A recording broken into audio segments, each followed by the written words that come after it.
Hello, and this is Nick Cap, and this is Microbiology, Introduction to Microbiology, and we're covering chapter number 2, basically looking at how we see the invisible world. I just want to give you a reminder that these lectures are meant to be a supplement and a highlight to what you read in a book and the information that we discuss in class. And so please make sure that you come to those discussions. What I want you to know for this particular item here is we're going to be looking at some of the properties of light that are important to understand how we see things. How do we see the invisible? That is, things that are less than 0.1 millimeters across, which is basically the point of resolution for the human eye. What instruments of microbiology do we use, and how do we make the clear, that is, things that are colorless, how do we make them visible? This is going to be materials for Module 5, Week 5, for the week of September 14th, 2020. What this figure here shows you are basically two types of microscopes, what we call a bright field microscope on our left-hand side and a dark field microscope on the right-hand side. In a bright field microscope, we have light going through and our images appear dark, and on the dark field microscope, we have a dark field and our materials are lit up. Some of the objectives that we need to know for light is, again, what are the characteristics of electromagnetic radiation that are used in microscopy, and how do lenses work? And so basically when we look at light, we look at a wave. There's some particles in there too, but we're not going to cover that. The amplitude is the height of the wave, whereas the wavelength is the distance between one peak and the next. And so low frequencies have relatively low number of wavelengths, and a high frequency has a higher frequency in there. Again, two other terms that we really need to know are transparent. So some of the Petri dishes that we use in class are transparent plastic or glass that we can see through. Opaque are things that we cannot see through. And so I put up here a glass of milk is your classic opaque material that you can't see through. Another item that we need to know is basically what we call refraction and reflected. And in refraction, basically something is going to kind of change its angle. A light beam is going to change its angle according to the material that it's traveling through. A reflected ray is actually reflection is a right of light passing from one medium to another can be either refracted or reflected, and that is kind of bouncing off a little bit. And so here we're looking at a refraction, and if you look at this straight pipe, it looks like it's bent a little bit when it goes into the water. The same thing happens when you put a pencil in some water, and this is one of the reasons why we use immersion oil when we're looking at oil. You will be looking at a number of lenses, and the great thing about lenses is that they refract light towards a focal point, and that's the point where things will be in focus. And mainly we're going to be using the convex lens, which is in the box here. We will mainly be using visible light, that is anywhere from 400 nanometers to 700 nanometers, looking at the wavelength, this distance between one, and you should have an idea of basically what these wavelengths are. Again, light that has all of these wavelengths is going to be white light. Now, how do we identify what we see? A lot of times what we want to do is we want to put on tags. And so some of these beautiful micrographs that you see here we have various cell structures. They can either absorb different dyes, or we can use antibodies with different dyes attached to them so that we can light this up. And here we're dyeing the nucleus kind of this bright blue. From a little bit of history from your timeline, again, we looked at Anton van Leeuwenhoek and his microscope, which looked a lot like this. Again, Robert Hooke also had a microscope. Zacharias Janssen in the 15s and early 1600s produced some telescopes, but if you kind of take a telescope and turn it around the other way, it is a microscope. This is showing you here roughly the bright field microscope that we will use in class. Make sure that you know all the parts, from the eyepiece and what they do down to the rheostat and the illuminator. This is showing you here, one of the things that you're going to be asked is why do we use oil in oil immersion? And that is looking at the refractive index. And so if we put a little bit of oil, and you guys in your slides should have shown me that, if you put a little bit of oil in here, what happens is that light that's going through the glass has the same refractive index as the oil, and so all of your light will travel straight through your sample into your objective. If you don't have that, what's going to happen is you're going to have refraction occurring, and then you won't have as much light, and your image will be distorted a little bit. In the dark field microscope, basically what we do is we put a light stop inside of here so that basically the only light that you see is light that's scattered or refracted off of your particular specimen. And so, again, to see microorganisms that are really thin, like this Treponema polonium, it's really nice to have a dark field microscope in order to do that. It's one of the main things that we do. Phase contrast microscopes allow us, and I won't get into that much how it is, but what phase contrast microscopes allow us to do is to kind of look at a medium without necessarily using a stain. And so what you do is you shoot two beams of light in there, and they're off a little bit. And so the refraction on this will actually cause some interference and can highlight or darken various things inside of here. Dichoidism, we're looking at, so differential interference contrast allows us to take a look at living organisms that normally what we do not. Again, a lot of times when we put stains on these organisms, that can affect how the organism acts, and it's one of the reasons why we use this microscope. Another thing is, how do we know what we're looking at underneath the microscope? And and again, if you know what you're looking at, you could kind of point us. But in beforehand, if you don't know what you're looking at, and so what we can use is we can use fluorescent antibody tagging. So we have antibodies to a particular protein, and that would light up. And so our indirect is where we have antibodies against an antibody that will light this up. And then this guy here, we can light up various things that we want to look at. In confocal microscopy, we use this again is used to visualize structures such as the cyanobacterium biofilm. This allows us to kind of look at some of those materials. In a transmission electron microscope, we're shooting electrons through a sample in order to take a look at it.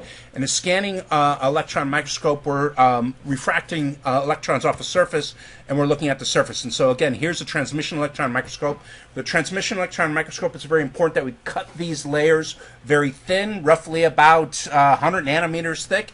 And in the scanning electron microscope, we're bouncing materials off of the surface.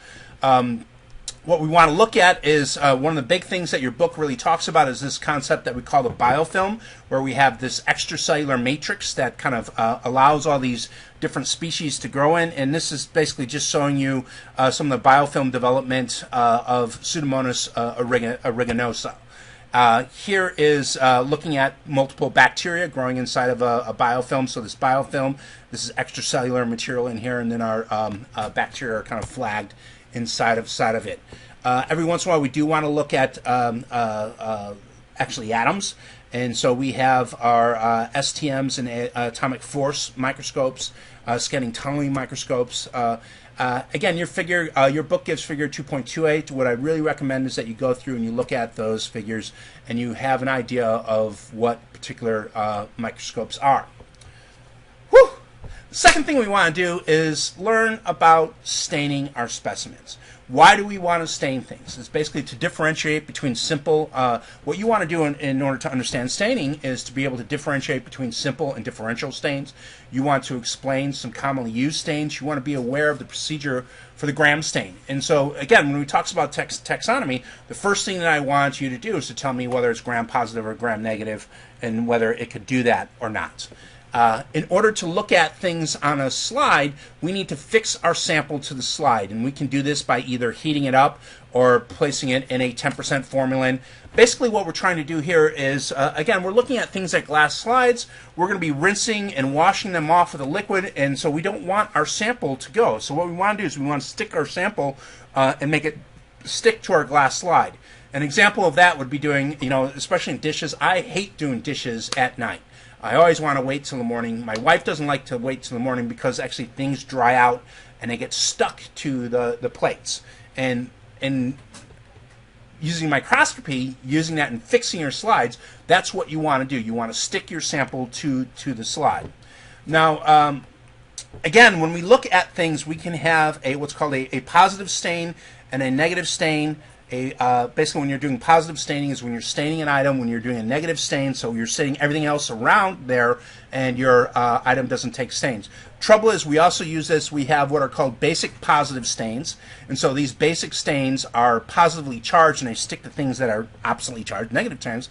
And then again, we have the opposite acidic change, and so again, we need to be aware of those. In gram staining, in the gram staining procedure, and I'm going to be mentioning this a whole bunch of times, again, gram staining is a differential staining technique that uses a primary stain and a secondary counter stain to give you the difference between basically one of the large morphological differences that we see in bacteria, which is that cell wall.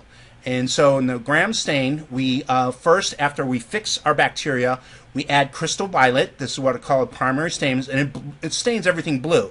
And then we add a mordant, iodine. Iodine will actually bind to your crystal violet and actually make it a little bit larger. After staining with iodine, that mordant, it's still blue due to the crystal violet. When we add alcohol, the alcohol is able to wash out the mordant and the crystal violet from your gram-negative bacteria, but it's not able to wash it out in a gram-positive because it's much more dirty and there's much more there. We then do a counter stain, and then that's why in our gram staining we see that things that stain purple are gram-positive, things that stain pink or red are gram-negative.